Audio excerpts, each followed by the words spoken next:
अस्सलाम वालेकुम जी, क्या हाल तमाम दोस्तों का। उम्मीद करते हैं कि तमाम दोस्त ठीक होंगे जी। आज जी आप जनाब वाला मकई का शैलर करवा रहे हैं जी अपने फार्म ते। आज की वीडियो शुरू करने तो पहले जनाब वाला जिन्हें हजे तक साढ़े चैनल सब्सक्राइब नहीं किया, चैनल सब्सक्राइब कर लो। वीडियो एंड तक जरूर देखनी जे, क्योंकि आज की वीडियो जी बड़ी इंटरेस्टिंग होने वाली है जी। शैलर आ चुके हैं जी, ट्राली भी आ चुकी है। मकई जी खुली ट्राली दे जानी अज। लेबर ने जनाब वाला गट्टू सारे मुकम्मल कर लें जी छलियां दे। हुण शैलर चालू करांगे जी, ट्रैक्टर की सैटिंग लावांगे। पहले अल्लाह पाक का नाम लैके जी शैलर कर दिता जी शुरू।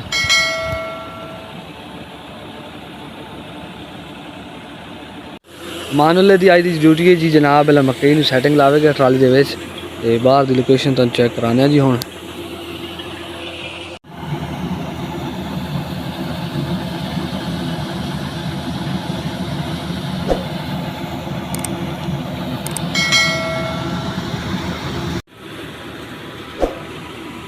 साडे फार्म दे बड़े मेहनती वर्कर ने जी अमानुल्ला और मानी साहब जनाब वाला मकई दी ट्राली दी अंदर जनाब वाला तय हिकू जी करके ते हुण जनाब वाला शैलर दा मुआयना कर रहे जी।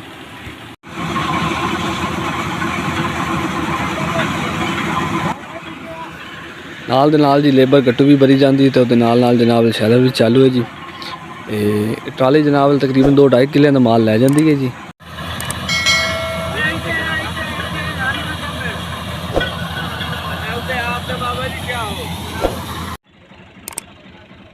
एक 185 जनाब वाला दूसरी ट्राली लैते आ चुकी है जी।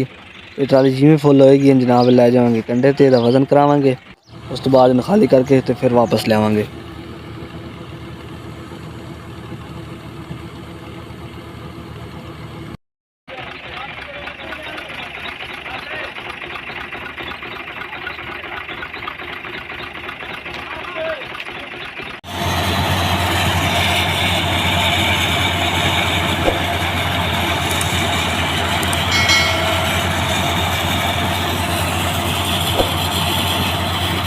ये ट्राली होगी जी फुल तो हुण ले जा रहे हैं जी इनू कंडा करान।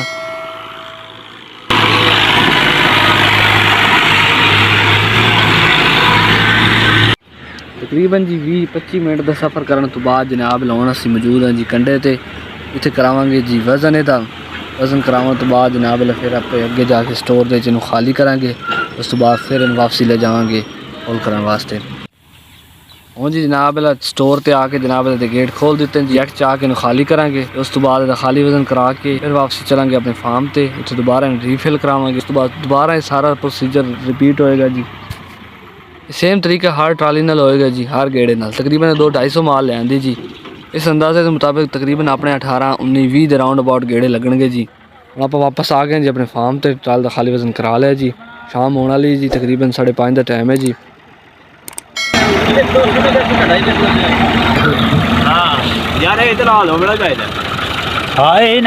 ट्रैक्टर की कटाई करा के बैग लावांगे जी जनाब शैलर दे नाल।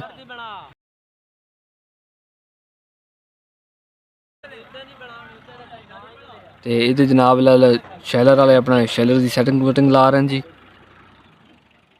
शैलर की सैटिंग ला के शैलर का वर्मा लावांगे ट्राली दे विच, उस तो बाद शैलर शुरू करांगे जी। हुण जी टाइम है जी 6:30 का, तो इस वक्त जनाब वाला शैलर चलता पाया जी। तकरीबन अद्धी ट्राली हो गई है जी। ये जनाब वाला एक गल इत्थे मैं कहना चाहवांगा कि वाहिद जनाब जट्टां दा काम है जिहड़ा ना दिन वेदने ना रात वेदने। इस टाइम तकरीबन दुनिया का कोई भी कारोबार है कि मार्केट नहीं, ये जितने भी कारोबार ने वो इस वक्त जनाब टोटली बंद करके तो अपने घर चले गए। लेकिन जो किसान है मेहनत कर रहा है, चाहे दिन हो चाहे रात हो। तो फिर जो जट की मेहनत जाती है मंडियों के, तो उस वक्त जनाब वाला ਜਿਹੜੇ लोग हीटरां ते बैठे ने, इस वक्त सर्दी का अरूज है जी, वो आपदे मनपसंद रेट लेंदे हैं, जिहड़ी कि किसान दे नाल बड़ी नाइंसाफ़ी। जो किसानां ने मकईयां बीजियां उस वक्त हर चीज़ महंगी मिली, बिजली, डीजल, बी, स्प्रेवां, खादां, सारी चीज़ां महंगियां मिलियां। लेकिन हुण जिहले मकई की कटाई का वक्त आया, मकई नूं सेल करने का वक्त आया, उस वक्त मकई का रेट जनाब ला कर दिता गया जी 1400 रुपये तो लैके 1700 रुपये तक, जिहड़ी कि नाइंसाफ़ी है किसान नाल, बिल्कुल नाइंसाफ़ी है।